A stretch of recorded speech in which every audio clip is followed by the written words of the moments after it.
India दुनिया का second largest smartphone market है with over 600 million plus smartphone user, जिसमें बड़े बड़े company like Samsung, Vivo, Oppo, Apple dominate करते हैं। इसके चक्कर में इंडिया के अपने कंपनीज अपने बुढ़िया बिस्तर बांध के निकल रहे हैं। उसी जगह अचानक से एक कंपनी आता है एंड 577% का year on year growth record करता है। हाँ जी, मैं बात कर रहा हूँ नथिंग के बारे में, जिसने 2024 में 577% एंड 2025 के फर्स्ट क्वार्टर में 156% का year on year growth achieve किया था। बट नथिंग ने से किया कैसे? जहां कंपनी स्टिक नहीं पा रही, उसी स्पेस में आके 2 साल में 1 बिलियन की कंपनी बना। तो इसके पीछे मेनली 3 रीजंस है। फर्स्ट है फाउंडेशन एंड विजन। किसी भी कंपनी का फाउंडेशन एक अच्छा फाउंडर के बिना बन ही नहीं सकता। You have to be experienced. आपको brand building, community management, marketing और भी बहुत सारी चीजों में डीप नॉलेज होना चाहिए। और इसी जगह नथिंग को एक एज मिलता है बिकॉज उनका जो फाउंडर है काल पे, उनके पास ऑलमोस्ट 7 साल का एक्सपीरियंस था OnePlus में, और OnePlus को एक ग्लोबल ब्रांड बनाने के पीछे उनका रोल बहुत ज्यादा इंपॉर्टेंट था। तो उन्होंने OnePlus छोड़ा क्यों?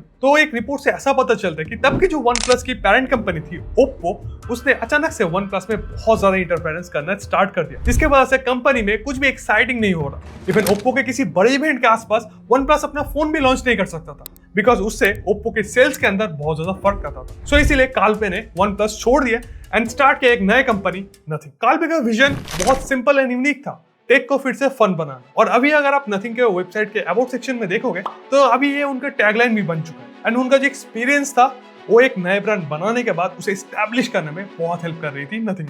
सेकंड है इनोवेटिव प्रोडक्ट्स। तो मार्केट में पहले से ही बहुत सारे अच्छे डिजाइन के फोन्स अवेलेबल थे with premium glass back design, leather और भी बहुत सारी चीजें। लेकिन अपना प्रोडक्ट को मार्केट में स्टैंड आउट करने के लिए कुछ अलग और हटके करने की जरूरत थी ताकि लोगों के वो डायरेक्ट अटेंशन में आए। सो उन्होंने कुछ अलग करने का सोचा एंड हमारे सामने आया ट्रांसपेरेंट डिजाइन। बट ये मूव बहुत ज्यादा रिस्की था बिकॉज पहले ऐसा किसी ब्रांड ने ट्राई नहीं किया था, जिसके वजह से किसी के पास कोई डेटा इसके बारे में अवेलेबल नहीं था।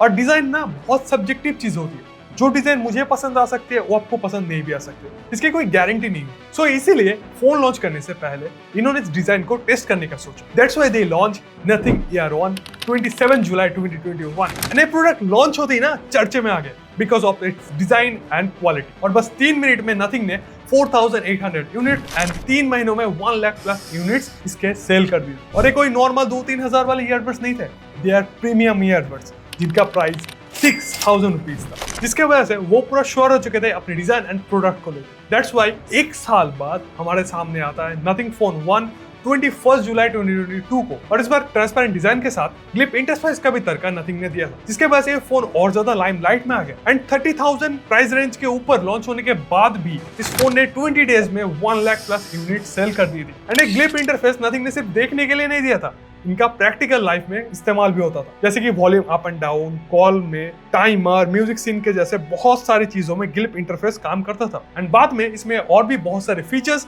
एंड कस्टमाइजेशन अपडेट की मदद से दिया गया था, जैसे कि food delivery and charging animation जैसे और भी कई फीचर्स। एक चीज हमेशा याद रखना, नथिंग के फोन्स परफॉर्मेंस ओरिएंटेड नहीं होते लाइक iQOO, बट उस टाइम पे फ्लिपकार्ट पे 30,000 के अंदर बेस्ट सेलिंग स्मार्टफोन के अंदर नथिंग नंबर 1 पे था। लेकिन जब फोन लोगों के हाथ में है तो लोगों को बहुत ज्यादा इश्यूज देखने को मिले उसमें। उसके UI में बहुत ज्यादा ग्लिचेस थे, लैग कर रहा था एंड और भी बहुत सारी प्रॉब्लम उसके अंदर थी। तो पूरी टीम एकजुट हुई एंड उन्होंने इस प्रॉब्लम के ऊपर काम करना स्टार्ट किया और ऑलमोस्ट हर दिन नथिंग ने अपना अपडेट पुश किया।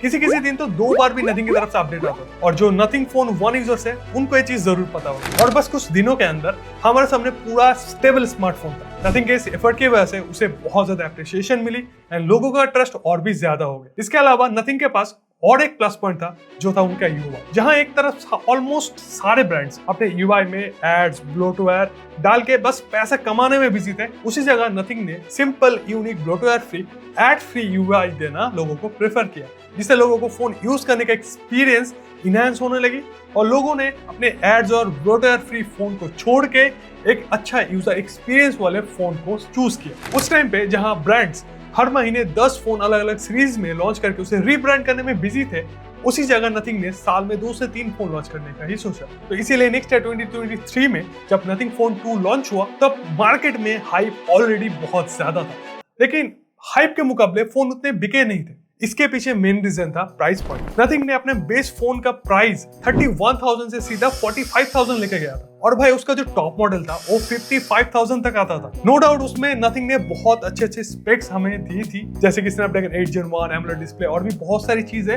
लेकिन एक नए ब्रांड के पीछे कोई इतना पैसा क्यों इन्वेस्ट करता है? बिकॉज उस प्राइस में अगर आप देखो सैमसंग के आपको फ्लैगशिप S सीरीज के फोन मिल जाते थे, इवन उस प्राइस में आप आईफोन की तरफ भी देख सकते थे, जो कि नो डाउट आपको नथिंग से ज्यादा वैल्यू ऑफर करते हैं। और उस स्पेक्स में जो एंड्रॉइड के फोन्स थे ना उस टाइम पे, वो नथिंग से कम प्राइस में अवेलेबल थे मार्केट में। ज्यादा यूनिट सोल्ड ना होने की वजह से नथिंग को समझ में आ गया था कि भाई गेम प्राइस का ही, इसीलिए पूरा फोकस लगा के नेक्स्ट ईयर मार्च में नथिंग लॉन्च करते हैं अपना hero product nothing phone 2A and 2A plus 25,000 price. And again इस प्राइस में लॉन्च होते ही नथिंग फोन 2A ने 24 आवर्स के अंदर 1 लाख प्लस यूनिट सेल कर दी। और नथिंग ने इस बार परफॉर्मेंस, बैटरी, कैमरा, डिस्प्ले सारी चीजों में इंप्रूवमेंट की थी। लेकिन जो 2A प्लस था वो बस 15 मिनट्स में अप्रॉक्स 1000 यूनिट्स ही सेल हुए। दोनों में इंटरनल चेंजेस थे, लेकिन 2A और 2A प्लस देखने में ऑलमोस्ट सेम ही थे।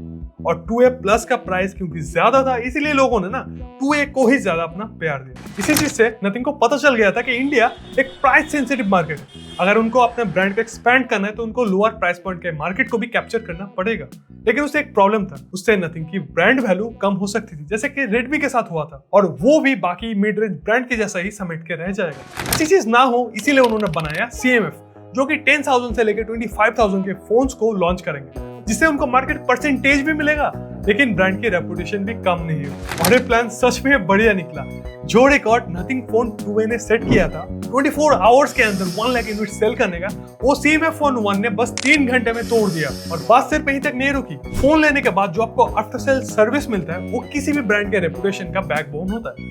और इसमें भी नथिंग ने डे बाय डे इंप्रूव किया, और प्रेजेंट टाइम में 300 प्लस सर्विस सेंटर्स आपको मिल जाएंगे नथिंग के all over India. Third point है मार्केटिंग स्ट्रेटजी। किसी भी प्रोडक्ट के सक्सेस के पीछे एक यूनिक मार्केटिंग स्ट्रेटजी होती है, जो सेम चीज नथिंग ने भी की। अपने किसी ब्रांड को ऑक्टोपस, पैरेट, फ्रॉक के साथ कोई एड बनाते हुए या फिर कोई प्रोमो रिलीज करते हुए देखा है? नहीं ना, बिकॉज इन सब चीजों का स्मार्टफोन से कोई कनेक्शन ही नहीं है। और इस यूनिक मार्केटिंग स्ट्रेटजी से नथिंग ने डायरेक्टली लोगों का अटेंशन अपनी तरफ ग्रैब किया, जो कि एक नए ब्रांड के लिए बहुत जरूरी होता है। इसके अलावा अपने ब्रांड के लिए एक नया और अट्रैक्टिव लोगो बनाना उससे भी बहुत ज्यादा इंपॉर्टेंट काम है, बिकॉज वो आगे जाके ना ब्रांड की एक पहचान बनती है। आप खुद ही सोचो, आप अगर कोई नथिंग का प्रोडक्ट लेने गए हो और नथिंग का ब्रांड का लोगो नथिंग के डॉटेड फॉन्ट के अंदर नहीं लिखा हुआ है, कोई नॉर्मल फॉन्ट में लिखा हुआ है, तो आप बस 1 सेकंड में समझ जाओगे कि प्रोडक्ट डुप्लीकेट है या फिर प्रोडक्ट नथिंग का है ही नहीं। Second, product itself. उन्होंने अपने प्रोडक्ट इतना यूनिक और अलग बना दिया जिससे लोगों का अटेंशन उन्होंने डायरेक्टली ग्रैब किया। आप खुद ही सोचो, आपके सामने अगर 5 फोन रख दिया जाए टेबल में, तो आपको नथिंग का डिजाइन पसंद हो या फिर ना हो, लेकिन उसे आप उठा के एक बार देखोगे जरूर। और रात में अगर आपके फोन के अंदर नोटिफिकेशन आता है, ग्लिप लाइट ग्लो करता है, तो लोगों का अटेंशन ग्रैब करता है। और जिनको नथिंग के बारे में पता भी नहीं है ना, वो उनके फोन्स को देख के पूछते हैं उनके बारे में, भाई कौन से ब्रांड का फोन है। और इनका जो प्रोडक्ट सीक्वेंसिंग है ना, वो बहुत ज्यादा अच्छा है, बिकॉज आपको नाम से ही पता चल जाएगा कौन सा मॉडल नया है और कौन सा मॉडल पुराना है। थर्ड पॉइंट है वर्ड ऑफ माउथ। तो नथिंग ने जब से अपने फोन्स लॉन्च किए ना, उसके अंदर कुछ मेजर इशू नहीं है, like motherboard dead issue, green line issue, कुछ भी ऐसा हमें देखने को नहीं मिला, जिसके वजह से लोगों का ट्रस्ट नथिंग के ऊपर बढ़ गया। और अगर कस्टमर खुद सेटिस्फाई हो तो लोगों को भी रिकमेंड करता है, जिसकी वजह से नथिंग का प्रमोशन फ्री में हो।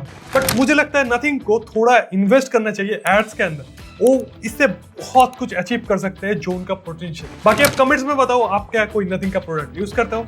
बाकी ऐसे क्वालिटी वीडियोस के लिए सब्सक्राइब।